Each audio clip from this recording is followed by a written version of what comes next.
Hey guys, it's me Nalthazar, and welcome to another episode of Achieving Perfection. This is going to be for the final node in A World Reborn for Zhalifirin Void. So, per the usual, let's go ahead, take a look at the decks, and then get into the node. So, here are the decks in case you want to just copy-paste them. So, this is the first one. This is for players with smaller collections. Then for people who have more cards, I would go with one of these three. So either this, or this, or this. All right, so the node itself. Okay, Zhalfirin Void. This one is level 150, so it's going to have 303 health. That's pretty substantial. This one's going to take you a little while to bring down and kill, especially because the ability is going to exile all creatures, return them to the battlefield, and then give Zhalfirin another swap. So once Zhalfirin gets this ability once, especially because of the extra swap, it's just going to get it more and more and more times. And because of the permanent support that says whenever a card you control is exiled from anywhere, you lose 3 life, and a support you control loses 1 shield, you really need to make sure that you have something giving you life back. It's critical for this particular node. Now, the other portion, so this is what are our objectives? So you win the fight, and then these two in conjunction really suck. So cast 3 or more sagas and cast 4 or less supports. I just say it sucks because it's difficult to build around. I think it's nice that it's an objective that sort of constrains you to play a specific way, but it's a little bit on the brutal side, right? So it means you definitely need to have sagas. So let's go ahead and take a look at the decks. Now, obviously, if you're a newer player, you're going to be making your deck based on what sagas you have. That's your starting point. Your starting point has to be where do you have sagas. And that's if you're trying to go perfect. If you're just going for completing the node and winning the battle, that's a totally different story, but you're going to be playing based on your sagas. Song of Freyalise is a pretty easy saga to get as things go because it's an uncommon, and it's really not bad. It's not great, but it's really not bad. So it's going to increase your green mana bonus for 2 turns, which is nice, especially with Nissa 1. And then it's going to give each of your creatures 2/2 Trample, Berserker, and First Strike. So that's really going to let you board wipe Zhalfirin Void, which is pretty nice. Now, for the creatures that I would suggest, there's sort of a theme in all of the decks that I'm showing. So Pelakka Worm is going to give you 7 life when it enters the battlefield. So you lose 3 life for it being exiled to the ability, but then you gain 7. So it's a net gain of +4. So that's really nice. Then Jadelight Ranger. This one's going to explore twice. So that's going to give you mana, which is going to be really nice. And finally, we've got Knight of Autumn. And this is going to give you 4 life and then destroy an opposing non-land support. In the event that it doesn't, it just powers itself up until the next time that it gets exiled. But between Knight of Autumn giving you 4 life and the Worm giving you 7, that's 11 life to you losing 9. So every time the Zhalfirin Void uses its ability, you get a net gain of +2 life. So that already puts you ahead of the curve in the event. So as long as you're able to control the board in other ways, you will win the match. So Court of Calling, this is just going to help you finish out your pieces. So you want to make sure that you have all 3 creatures down, or at the very least the Worm and the Ranger. But yeah, the Court of Calling is going to help you get there. Incubation, this is going to help you fetch creatures, or alternatively, it's going to exile a creature. So if you want to get rid of one of Zhalfirin's creatures, this will exile it. Don't quote me on this, but I'm pretty sure that when tokens get removed to the exile effect, they don't come back. Not to this exile effect, but to the Zhalfirin exile effect, right? Status, this is great because it's just going to turn one of your creatures, probably the worm, let's be realistic, into a death stick for all of your opponents to wail at. Or alternatively, you can just use statue and it'll kill things anyways. Blanchwood armor is pretty nice for just speeding the node up a little bit so that you can just get the kill, because it's going to give a creature 1/1 for each green gem until end of turn.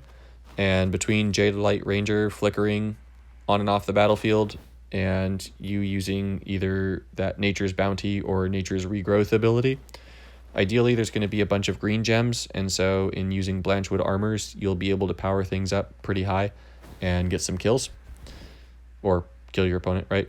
I sort of cheated a little bit. I threw a rare in here. There really isn't a lot of green card draw. It's very, very limited. And unfortunately, we don't want to run Dragon's Horde because we don't want to run supports, because we just want to cast the sagas, and that's it.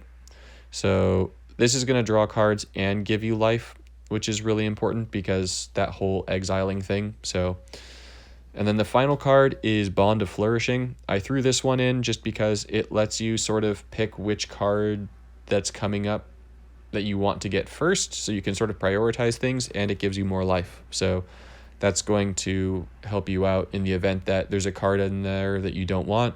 You can just pick it and throw it away, and then you lose 3 for throwing it away, but the Bond of Flourishing gives you that 3 back. So it's really like a net neutral. So I'd go with something like this. It will definitely work.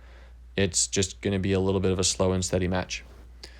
So if you have more at your disposal, I feel like you just have to run blue for this.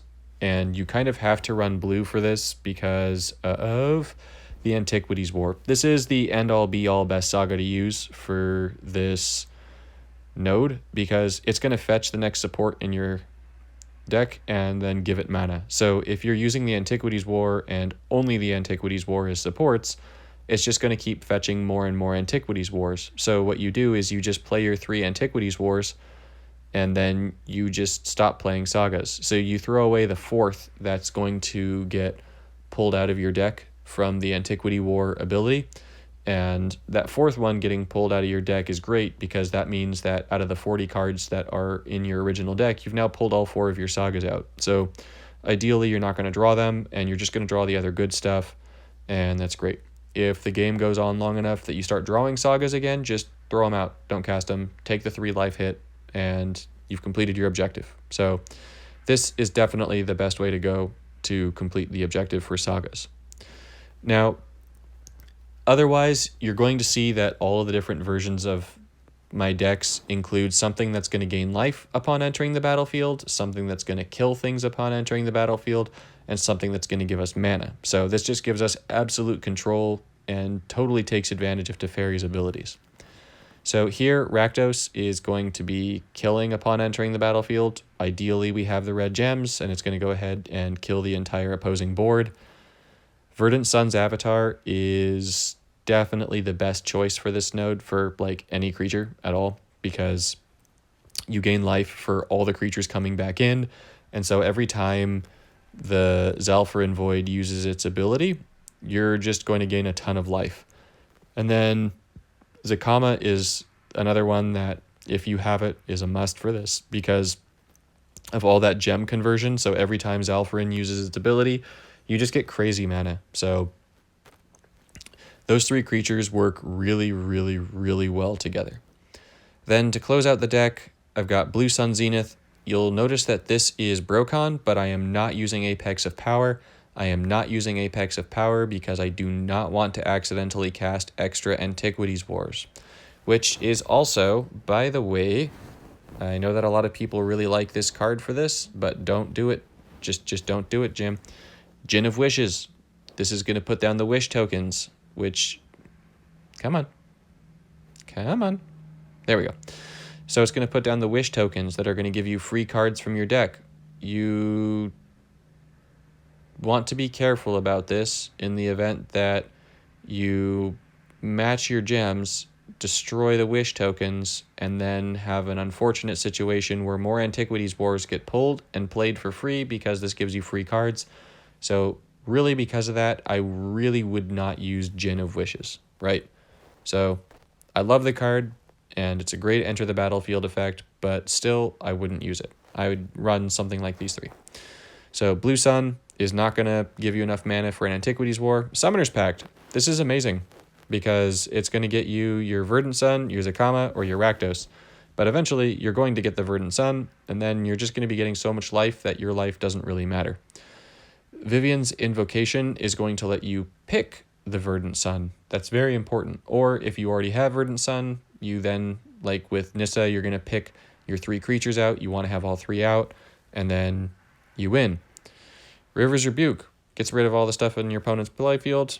It's an obvious choice. Nissa's Revelation, this is more card draw, but it also gives you bonus life. We like that. And finally, Electro Dominance. This serves as removal and mana gain, especially because we can't use mana gain supports. So I really like using Brokon for this particular node, and this particular deck is a really good option. So for our next one, let's go ahead and move to Tamiyo. This one is another one that's really good. I actually prefer this one to the Brokon one, and I prefer this one to the Brokon one. We're still able to use the Antiquities War. We're still able to use Zakama and the Verdant Sun's avatar, but I prefer this one because I actually prefer Awakening Sun's avatar here over Rakdos, because Rakdos requires red gems, whereas this just destroys all non-dinosaurs. And so you'll see that both of our other creatures here are dinosaurs. So none of Zhalifirin Void's creatures are dinosaurs. So it just wipes Zhalifirin Void's entire field every time that he uses his ability. So very bad news bears for him. Summoner's Pact, for the same reason as the other deck. Same for Vivian's Invocation and Commune with Dinosaurs. You want to get all the dinosaurs out, all 3 of them, and make sure that they stay out. Because of this, when you get a second copy of any of your dinosaurs and you charge it up in your hand, just leave it charged up in your hand. So the Zhalfirin Void has Harbinger of Tides, which is going to bounce a creature from you, but only if you have 5 or less cards. So if you just give yourself a hand of 6, Zhalfirin Void cannot start bouncing your creatures. So your creatures are safe to the bounce from that, and then you can just wreck Zhalfirin Void with impunity. So yeah, this is another great option. And I went ahead, threw together a Teferi deck just to show another way that you could build around for this. So if you don't have Verdant Sun's avatar and you have gotten Loxodon Life Chanter, this really serves a very similar purpose. So when this creature enters the battlefield, gain life equal to the total toughness of creatures you control up to 15. So guaranteed when it comes down, you're gaining 8 life, which is great. But if the other creatures that you have entered the battlefield before it, then you can gain up to the total of 15. And so no matter which way it shakes, this is going to be a huge bonus for you for life gain. Then Zakama is an obvious choice, and Zhalfirin Void likes using critters that have enter the battlefield effects. So another pretty useful creature to use here is Kinjali Sunwing, because it makes it so that your opponent does not get enter the battlefield effects, which is great. So, yeah. Other than that, Finale of Revelation, River's Rebuke, Court of Calling, and Blue Sun Zenith are all going to serve the same purpose. Antiquities War is serving its purpose of completing that part of the objective. Isolate is a kill spell. It exiles, but not for you, so you don't lose the life. And it will auto-cast to Blue Sun, and Stitch in Time is another one that's going to auto-cast to Blue Sun. It's going to give you more matches, which is really nice. So all in all, I threw this one together. It's still a good deck. I would honestly use one of the other 2 if you can, but this just gives you another way to look at taking out the node. So all of the different decks that I showed, I think, are perfectly viable. The Tamiyo and Brokon, though, are definitely the best. So I hope these help you go perfect in the event. This is the last of the videos for this particular event, so I hope the collection of them helps at least someone go perfect that hasn't gone perfect in this before. And I'll see you in the next installment of the series.